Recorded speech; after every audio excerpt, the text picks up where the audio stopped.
आत्माओं, आपका सौभाग्य है कि आप जी को उस परम पिता की शरण मिल गई जिसकी शरण में आने के बाद आपको प्रारब्ध का कर्म कोई सेध देगा नहीं, पाप नहीं दुख देगा। जो आपके भाग्य में पुण्य है वो सुरक्षित रहेंगे और पुण्य आपको यहाँ वृद्धि करने की एक ऐसी विधि बताई जाती है जिससे पुण्य का ढेर लगता चला जाएगा। तो इन पुण्यों से, भक्ति से, मंत्र के जाप से आपने इस संसार में जब तक श्वास है रहोगे तब तक इन्हीं से आपने यहाँ का भी खर्चा चलाना है और इसको सुरक्षित भी रखना है जो सतलोक में जाने के लिए यह कमाई काम करेगी। तो ये दोनों ही आपके यहाँ से स्टार्ट हो जाएंगे। यहाँ कौन कौन सी विधि बताई जाती है और सतगुरु हमें क्या बताएगा। अब सतगुरु कैसे विधि बताएगा।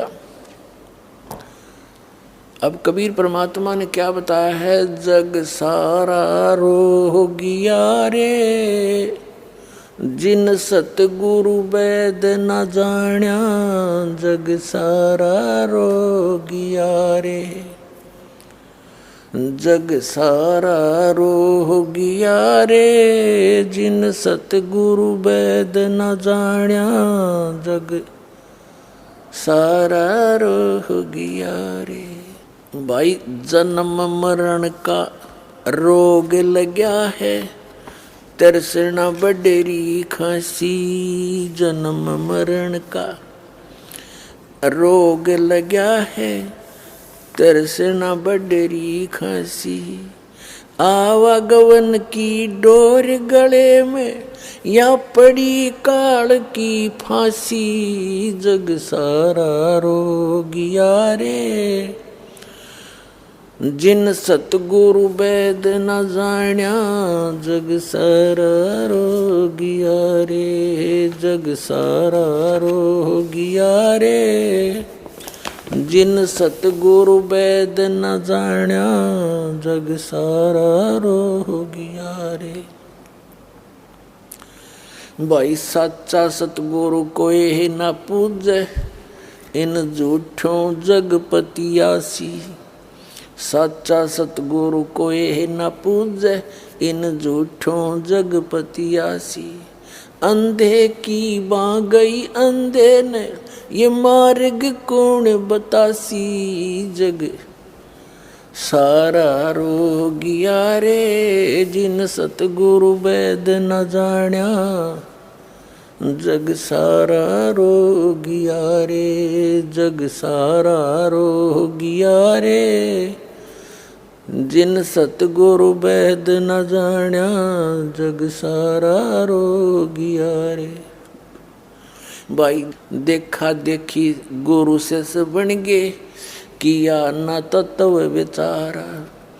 देखा देखी गुरु से बन गे, किया न तत्व विचारा। गुरु से दोनों के सिर पे यू काल ठोके पंजारा, जग सारा रोगिया रे जिन सतगुरु वैद न जाण्या, जग सारा रोगिया रे जग सारा रोगिया रे जिन सतगुरु वैद न जाण्या, जग। भाई सार शब्द सर जीवन बूटी, गैस गैस अंग लगावे। सार शब्द सर जीवन बूटी, गैस गैस अंग लगावे। कहे कबीर तुम सत कर मानो, ये जन्म मरण मिट जावे, जग सारा रोगिया रे जिन सतगुरु वैद न जाण्या, जग सारा रोगिया रे जग सारा रोगिया रे जिन सतगुरु वैद न जाण्या, जग सारा रोगिया रे। भाई सार शब्द सर जीवन बूटी, गैस गैस अंग लगावे, सार शब्द सर जीवन बूटी, गैस गैस अंग लगावे। कहे कबीर तुम सत कर मानो, ये जन्म मरण मिट जावे, जग सारा रोह गया रे, जिन सतगुरु बैद न जाना, जग सारा रोह गया रे, जग सारा रोह गया रे, जिन सतगुरु बैद न जाना, जग सारा रोह गया रे। अब परमात्मा बताते हैं कि यहाँ सभी जन्म मरण के रोग से ग्रस्त है। आप जी श्री विष्णु जी श्री शंकर भगवान जी की पूजा करते थे, इनको अजर अमर मान के ये अज्ञानी गुरु लोग आपको मिसगाइड किए हुए थे। इन भगवानों की पूजा बता के और इनको मृत्युंजय और कालजय, सर्वेश्वर और महेश्वर, सर्व सुखदाई, सब पापों के नाशक बता के ये स्वयं स्वीकार करते हैं कि हमारा जन्म और मृत्यु होता है। हम अविनाशी नहीं हैं, हमारा जन्म और मृत्यु होता है। अपने आत्मा ये दंत कथा तो ये सुनाते सुनाते इन संतों ने बैठाई दिया।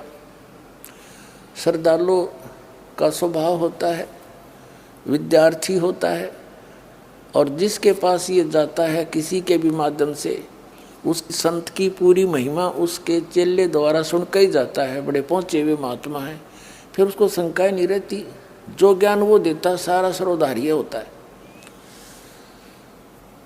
और भक्तों का एक विशेष स्वभाव होता है, वो ब्लाइंड फेथ करते हैं अपने उस गुरु पर, और ये नकली गुरुओं पर ब्लाइंड फेथ कर लिया और उन्होंने सारे उल्टे पाठ पढ़ा दिए। बताओ, आज तक हमारे हिंदू धर्म के धर्म गुरु जो शंकराचार्य और आचार्य को वहाँ थे, और मंडलेश्वर और ब्राह्मण को वहाँ थे, और चारों वेदों और पुराणों के वो कंठस्थ ज्ञाता कहलाते थे, ये हमें वेदों पुराणों और गीता का कैख है वे नहीं बता पाए आज तक। तो काय के सतगुरु थे ये? आप भी नरक गए और यजमानों को भी साथ लटका ले गए। अब देखो, आपको दिखाते हैं ब्रह्मा विष्णु महेश क्या बताते हैं अपने विषय में। श्रीमद देवी भागवत यानी श्री देवी पुराण, ये गीता प्रेस गोरखपुर से प्रकाशित है। संपादक हनुमान प्रसाद पोदार, चमनलाल गोस्वामी, और ये प्रकाशक में मुद्रक हैं गीता प्रेस गोरखपुर, गोविंद भवन कार्यालय कोलकाता का संस्थान। ये इनके फोन और फैक्स नंबर है। एक ही थोड़ा सा दिखा देते हैं आपको, सारा काम हल हो जाएगा। 123 पृष्ठ पर 3रा स्कंध। यहाँ विष्णु जी अपनी माता दुर्गा की स्तुति करते हुए कहते हैं, तुम शुद्ध स्वरूपा हो, ये सारा संसार तुम इसे उद्भासित हो रहा है। मैं ब्रह्मा और शंकर हम सभी तुम्हारी कृपा से विद्यमान हैं। हमारा आविर्भाव और तिरोभाव हुआ करता है। आविर्भाव माने जन्म, तिरोभाव माने मृत्यु। हमारा तो जन्म और मृत्यु हुआ करता, केवल तुम ही नित्य हो, जगत जननी हो, प्रकृति और सनातनी देवी हो। भगवान शंकर बोले, देवी यदि महाभाग विष्णु तुम्ही से प्रकट हुए हैं तो उनके बाद उत्पन्न होने वाले ब्रह्मा भी तुम्हारी बालक हुए। फिर मैं तमोगुणी लीला करने वाला शंकर क्या तुम्हारी संतान नहीं हुआ? अर्थात मुझे भी उत्पन्न करने वाली तुम ही हो। सिवे संपूर्ण संसार की सृष्टि करने में तुम बड़ी चतुर हो। इस संसार की सृष्टि, स्थिति और संहार में तुम्हारे गुण सदा समर्थ हैं। उन्हीं तीनों गुणों से उत्पन्न हम यानी ब्रह्मा विष्णु एवं शंकर नियमानुसार कार्य में तत्पर रहते हैं। इस पवित्र पुराण ने, इस थोड़े से लेख ने 5 बिंदु स्पष्ट कर दिए। नंबर 1 कि ब्रह्मा विष्णु महेश नाशवान है, इनकी जन्म और मृत्यु होती है। नंबर 2 दुर्गा को प्रकृति भी कहते हैं। नंबर 3 के रजगुण ब्रह्मा है, सतगुण विष्णु, तमगुण शिव। और नंबर 4 ये कर दिया कि ये केवल नियमित कार्य ही कर सकते हैं, ये ना किसी के संस्कार में कोई वृद्धि कर सकते और ना कम कर सकते। और 5वां ये हो गया कि ये ब्रह्मा विष्णु महेश की जननी है या इनकी माँ है। हो गया, ये तो ब्रह्मा विष्णु महेश ये तीनों नासवान हुए, तो ये भी रोगी, जन्म मृत्यु के रोग से ये भी ग्रस्त है। अब इनके पिता हैं ब्रह्म सरपुरुष, जो श्री कृष्ण जी में प्रवेश करके श्रीमद् भगवद गीता जी का ज्ञान दे रहे। वो क्या बताते हैं अर्जुन, चौथे अध्याय के 5 और 9 श्लोक में, दूसरे अध्याय के 12वें श्लोक में गीता जी, और 10वें अध्याय के दूसरे श्लोक में, अर्जुन तेरे और मेरे बहुत जन्म हो चुके हैं, तू नहीं जानता मैं जानता हूँ। अपने आत्मा अभी तक तो हम सुनी सुनाई बातों पर विश्वास करते थे, लेकिन दास नहीं मानता इस बात को कि कोई इस दास के केवल उर्वरबली पर विश्वास कर लेगा। ठीक है, जिन्होंने ये ज्ञान गहनता से सुन लिया उनको तो सारी बात स्पष्ट हो चुकी है, लेकिन इस सत्संग रूपी इस विद्यालय में ये सत्संग रूपी जो लेक्चर चलते हैं, इसमें विद्यार्थी बदलते रहते हैं, श्रोता बदलते रहते हैं। इसलिए दास का प्रयत्न होता है कि जो पहली बार आए हैं उनके सत्र का भी सत्संग हो, और जो 2, 3, 4 बार आ चुके हैं उनके सत्र का भी, और पुराणों के सत्र का भी, जो बहुत पुराने हो गए। तो ये सामूहिक ही ये ज्ञान दिया जाता है, और ये ज्ञान यज्ञ का फल आपको मिलता है। अब देखिएगा श्रीमद् भगवद गीता, गीता प्रेस गोरखपुर से प्रकाशित है, जयदयाल गोविंद का इसके अनुवादक है। ये इसने अपने हाथ से लिखा है। देखिएगा श्रीमद् भगवद गीता अध्याय नंबर 4 के और श्लोक नंबर ये 5, यहाँ इसका अनुवाद है। हे परंतम अर्जुन, मेरे और तेरे बहुत से जन्म हो चुके हैं, उन सब को तू नहीं जानता किंतु मैं जानता हूँ। ठीक हो गया। अब ये चौथे अध्याय के 9वें श्लोक में क्या कहता है, हे अर्जुन, मेरे जन्म और कर्म दिव्य हैं, अलौकिक हैं। ठीक है। अब दूसरे अध्याय के 12वें श्लोक में, ये दूसरा अध्याय नंबर 2 का और श्लोक नंबर यहाँ 12 है। न तो ऐसा ही है कि मैं किसी काल में नहीं था, अथवा तू नहीं था, अथवा ये राजा लोग नहीं थे, और न ही ऐसा है कि इससे आगे हम सभी नहीं रहेंगे। कहने का भाव ये है कि तेरी भी जन्म मृत्यु बनी रहेगी और मेरी भी बनी रहेगी। अब इस दूसरे अध्याय के 17वें श्लोक में क्या कहता है गीता ज्ञानदाता, अपने से अन्य परमात्मा की महिमा बताता है। कहता है कि नाश रहित तो उसको जान जिससे ये संपूर्ण जगत दृश्य वर्ग व्याप्त है, और इस अविनाशी का विनाश करने में कोई भी समर्थ नहीं है। 10वें अध्याय का दूसरा श्लोक, ये अध्याय नंबर 10 का और श्लोक नंबर 2 है। यहीं पर मेरी उत्पत्ति को गीता ज्ञानदाता ब्रह्म कहता है, मेरा जन्म तो हुआ है, मेरी उत्पत्ति को लीला से प्रकट होने से नहीं, मेरी उत्पत्ति को न देवता लोग जानते हैं और न महर्षि ही जानते हैं, क्योंकि मैं सब प्रकार से देवताओं और महर्षियों का भी आदि कारण हूँ। भावार्थ क्या है इस गीता ज्ञानदाता का कि ये जितने भी इस ब्रह्मांड के अंदर, इसके लोक में 21 ब्रह्मांड में जितने भी ऋषि महर्षि ब्रह्मा विष्णु महेश देवता या जीव हैं, जैसे ब्रह्मा विष्णु महेश की उत्पत्ति दुर्गा और इस काल के संयोग से हुई है, तो ये ब्रह्मा विष्णु महेश को आज तक अपने पिता का ज्ञान नहीं। तीन देव सो उसको धावे, निरंजन का वो पार न पावे। इसने प्रतिज्ञा कर रखी है कि मैं कभी भी अपने वास्तविक रूप में किसी को दर्शन नहीं दूंगा, और मेरा भेद दुर्गा तो किसी को मत बताना। तो दुर्गा देवी जो है, देवी जी उस निरंजन के डर से उसका कोई यथार्थ ज्ञान अपने बच्चों को भी नहीं बताती। ये तो परमात्मा आए, कबीर भगवान जो सबके जनक हैं, जिसने इस निरंजन की भी उत्पत्ति की, ज्योति निरंजन ब्रह्मा विष्णु महेश के पिता की, और दुर्गा की उत्पत्ति उन्हीं से हुई, वो सबके जनक हैं। उसने आके इनकी जन्म और मृत्यु बताई, इनकी सतिथि बताई, ब्रह्मा विष्णु महेश की सतिथि बताई। वो हमारा गले नहीं उतरी, क्योंकि उस समय हम अशिक्षित थे।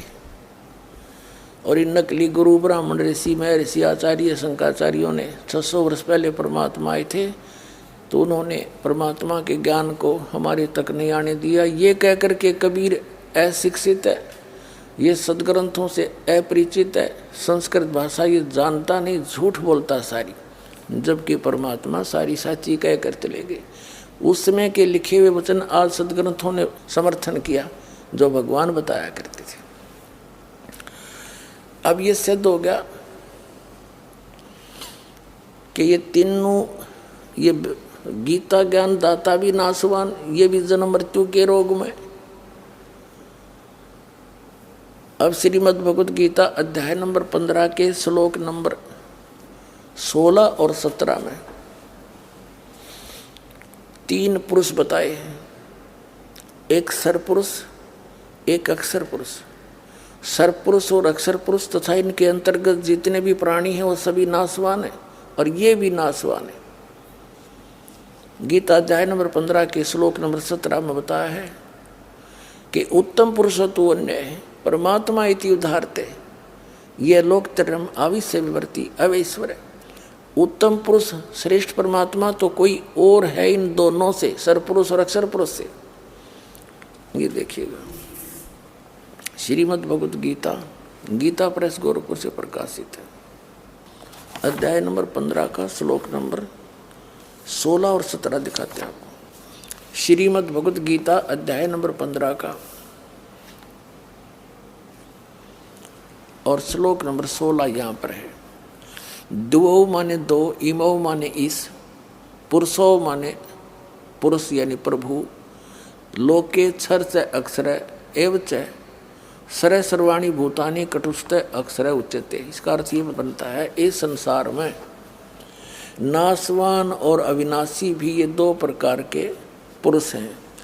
यहाँ इन्होंने अर्थ कर दिया इनका, नहीं यह लिखना था, जैसे ये संस्कृत को देखेंगे आसानी से समझना। ये द्वौ इमौ पुरुषो, लोके सर से अक्षर है, यहाँ लगाना था इस लोक में 2 सरपुरुष और अक्षर पुरुष। सरपुरुष ये ब्रह्म है, सरब्रह्म, और अक्षर पुरुष ये परब्रह्म है। ये दो पुरुष हैं, ये 2 भगवान हैं। यहाँ देखना, इस संसार में सरपुरुष और अक्षर पुरुष लिखना था यहाँ पर। ये 2 प्रकार के प्रभु हैं, पुरुष माने पुरुष हैं, ये 2 प्रकार के हैं। और सब प्राणियों के, संपूर्ण प्राणियों के शरीर नासवान है, जीवात्मा किसी की नहीं मरती। तो कहने का भाव ये है कि इन दोनों भगवानों के, पुरुषों के जितने भी इनके लोक हैं, इनके अंदर जितने प्राणी हैं, और ये स्वयं भी दोनों नासवान हैं। सरपुरुष ये ब्रह्म है, 21 ब्रह्मांड का ये मालिक है, और अक्षर पुरुष ये परब्रह्म है, ये 7 शंख ब्रह्मांड का स्वामी है। और उत्तम पुरुष है तू अन्य परमात्मा इति उदाहरते। ये देखिएगा गीता अध्याय नंबर 15 के और श्लोक नंबर 17 में, ये 17 में उत्तम पुरुष है तू अन्य है। उत्तम पुरुष यानी पुरुषोत्तम श्रेष्ठ भगवान तो अन्य है, परमात्मा इति उदाहरते जिसको भगवान कहते हैं। इन दोनों से, सरपुरुष और अक्षर पुरुष से, तो वो अन्य है, कोई और है जो तीनों लोकों में प्रवेश करके सबका धारण पोषण करता। वो अवय ईश्वर है। अवय माने अविनाशी, अवय अविनाशी यहाँ देखिएगा, उत्तम पुरुष तो अन्य ही है, इन दोनों से भी न्यारा है वो, जो तीनों लोकों में प्रवेश करके सबका धारण पोषण करता है, और वो अविनाशी परमेश्वर परमात्मा कहा गया है। अपने आत्मा गीता ज्ञानदाता कहता है, अर्जुन यदि तूने मेरी शरण में रहना है तो युद्ध भी करना पड़ेगा। 8वें अध्याय के 5 और 7 श्लोक में गीता ज्ञानदाता कहता है कि तू युद्ध भी कर, मेरा स्मरण भी कर, मुझे प्राप्त होगा। लेकिन युद्ध, जहाँ युद्ध करना पड़े फिर वहाँ शांति नहीं हो सकती। इसलिए 8वें अध्याय के 8, 9, 10 श्लोक में कहा कि तू उस परमात्मा की भक्ति, परम अक्षर ब्रह्म की, उत्तम पुरुष है, तू अन्य उसकी भक्ति करेगा तो उसको प्राप्त होगा। मेरी भक्ति करेगा तो मुझे प्राप्त होगा। लेकिन मेरी भक्ति करेगा तो युद्ध करना पड़ेगा, शांति नाम की चीज नहीं। 18वें अध्याय के 62वें श्लोक में कहा कि अर्जुन तू सर्वभाव से, गीता जी में कहा है कि सर्वभाव से उस परमेश्वर की शरण में जा, उसकी कृपा से तू परम शांति को और सनातन परम धाम को, सनातन यानी सबसे सदा का रहने वाला शाश्वत स्थान को प्राप्त होगा। 15वें अध्याय के 1 से लेकर 4 में ये स्पष्ट किया है कि ऊपर को जड़, नीचे को तीनों गुण रूपी शाखा वाला ये उल्टा लटका हुआ संसार रूपी वृक्ष है। और जो संत इसके सभी भाग बता देगा, तना कौन है, डार कौन है, शाखा कौन है और जड़ कौन है, कौन भगवान है, तो वो सवेदवित, वो तत्वदर्शी संत है। उसके पश्चात परमेश्वर के उस परम पद की खोज करनी चाहिए, जहाँ जाने के बाद साधक कभी लौटकर संसार में नहीं आते। और जिस परमात्मा ने सभी ब्रह्मांडों की रचना की है, जो सबका उत्पादक है, और मैं उसी की शरण में हूँ, उसी की भक्ति करनी चाहिए और किसी की नहीं। स्पष्ट हो गया। अब इनकी थोड़ी सी आयु बताते हैं। जैसे एक ब्रह्मा जी की मृत्यु कैसे होती है, इसका 1000 चतुर्युग का दिन, इतनी ही रात्रि। एक चतुर्युग में कितने वर्ष होते हैं? सतयुग, त्रेता, द्वापर और कलयुग, इन चारों का पीरियड मिला के 43,20,000 वर्ष होते हैं। इसको चतुर्युग बोलते हैं। ऐसे ऐसे 1000 वैसे तो 1008 होते हैं, लेकिन लंब संप मान कर चलते हैं, संख्या बहुत घनी हो जाती है। 1000 चतुर्युग का दिन ब्रह्मा जी का, 1000 चतुर्युग की रात्रि, ऐसे 30 दिन रात का महीना और 12 महीने का एक वर्ष हुआ, और 100 वर्ष की आयु है ब्रह्मा जी की। मृत्यु हुई। फिर इसके बाद विष्णु जी की ब्रह्मा जी से 7 गुना अधिक आयु है, तो 700 यानी इससे 7 गुना होगी, 700 वर्ष हो गए उस प्रकार बने हुए वर्ष। और भगवान शंकर की विष्णु जी से 7 गुना आयु है, और फिर भी मृत्यु होगी। यानी ब्रह्मा जी से 49 गुना हो गया। इतनी लंबी उम्र है और फिर भी मृत्यु होगी इसकी। इस प्रकार जो शंकर जी तमोगुण मरेंगे, ऐसे ऐसे 70,000 बार ये तमोगुण शंकर जी की मृत्यु हो लेगी। ये क्या करता है काल? जैसे ब्रह्मा की मृत्यु निश्चित, विष्णु की निश्चित, शिव की निश्चित, समय कितना ही हो, उससे पहले ये अपनी पत्नी दुर्गा के संयोग से उन्हीं ऊपर इसने 3 स्थान बना रखे हैं, एक रजोगुण प्रधान, एक सतोगुण प्रधान, एक तमोगुण प्रधान। जैसे एक मकान में 3 कक्ष हों, एक कक्ष के अंदर साधु संत फकीरों के चित्र लगे हों, दूसरे में अश्लील चित्र लगे हों, और तीसरे में देशभक्त शहीदों के चित्र लगे हों। तो जिस भी कक्ष में जैसे चित्र लगे हैं, व्यक्ति का वहाँ वैसा ही मन बन जाता है, वैसी उसकी भावना जब तक उसमें रहेगा, उनके सब चित्रों को, उनको देखकर उनके गुणों को वैसा ही स्वभाव बन जाता है। तो ऐसे ही इसने ऊपर अपने ब्रह्मांड के ऊपरले स्थान पर एक गुप्त स्थान बना रखे हैं।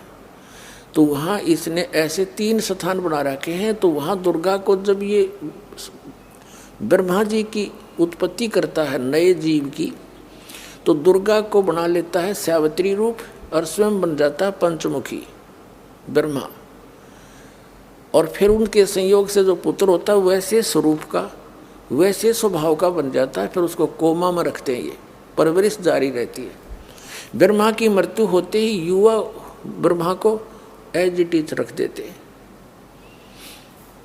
और फिर वो नए सिरे से काम संभाल लेता है। ऐसे ही विष्णु जी को तैयार करके रखते हैं। वो विष्णु मर जाता है, वो ब्रह्मा मर जाता है, वो शिव मर जाता है, वो आत्माएं 84 लाख योनियों में चली जाती हैं और नई अच्छी आत्माओं को, वो पुण्यात्माओं को वहाँ उन पदों पर फिर नियुक्त कर देता अपने पुत्रों के रूप में, अपने इस व्यवस्था को बनाए रखने के लिए। तो 70,000 बार जब यो तमोगुण शिव की मृत्यु हो जाती है तब एक ब्रह्मांड का पूरा विनाश हो जाता है। उस समय ये काल वहाँ बैठा होता है, इस काल की भी मृत्यु होती है, दुर्गा की भी मृत्यु होती है।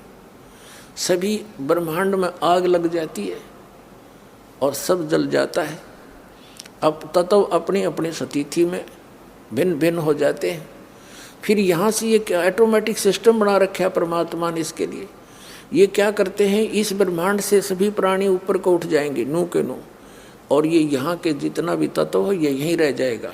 जो भी यहाँ इसका मटेरियल है ये ऊपर चले जाएंगे एकदम पूरी स्पीड से, वो दूसरे ब्रह्मांड में प्रवेश कर जाएंगे। एक सुराख है उसके अंदर से जाते हैं, जैसे चीट खकाट उठे कण जाते हैं। आप कभी प्रकाश की रोशनी में देखते हो ऐसे, तो ऐसे जाते हैं ऊपर को, तो दूसरे ब्रह्मांड में जाते ही ये अन्य प्राणी अचेत हो जाते हैं। और ऐसी सिस्टम बना रखा परमात्मा ने, दुर्गा और इस काल के दोनों के युवा शरीर बन जाते हैं, नए शरीर बन जाते हैं। तो ये फिर अपने संयोग से, अपने वचन से, कुछ अपने मैथुन क्रिया से पुनः फिर दूसरे ब्रह्मांड में सृष्टि रचते हैं और फिर इसी प्रक्रिया से धीरे धीरे वहाँ पूरा फैल जाता है। तब तक अरबों खरबों वर्षों के बाद नंबर आता है दूसरे ब्रह्मांड का। तब तक इसके अंदर जो भी मटेरियल है एज इट इज रहता है। फिर वो धीरे धीरे प्रकृति के नियम से अपने आप ये सब बनते चले जाते हैं। पृथ्वी बनती है, फिर उसको प्रसारी व्यवस्था बनती है। ये इन पर ये वैज्ञानिक माथापच्ची करते रहते हैं, ये दातुम ज्ञान के आसपास भी नहीं पहुंच सकते। तो फिर क्या होता है, इस प्रकार इनकी मृत्यु होती है। तो ये जब 70 ऐसे जो 70,000 बार तमोगुण शिव की मृत्यु के बाद जो एक ब्रह्म मरा, सरपुरुष की मृत्यु हुई, ये एक युग माना जाता है कि इसका अक्षर पुरुष का एक युग हो गया। और ऐसे ऐसे 1000 युग का उस अक्षर पुरुष का दिन, इतनी ही रात्रि, और ऐसे 30 दिन रात का एक महीना, और 12 महीने का उसका एक वर्ष, और 100 वर्ष की आयु उस अक्षर पुरुष की, उसकी भी मृत्यु। अब देखो पुण्यात्मा हो, कितनी लंबी उम्र है उस अक्षर पुरुष की। अपने पास कोई कैलकुलेशन नहीं, सिर्फ इस प्रकार ही ये इसको काउंट किया जा सकता है जैसे दास आपको बता रहा। और फिर उसकी भी मृत्यु। तो यहाँ बताते हैं आदरणीय गरीबदास साहिब जी परमात्मा कबीर जी से प्राप्त ज्ञान के आधार से, एती उम्र बुलंद मरेगा अंतरे, क्योंकि कोई सतगुरु लगे न कान न भेटे वो संतरे।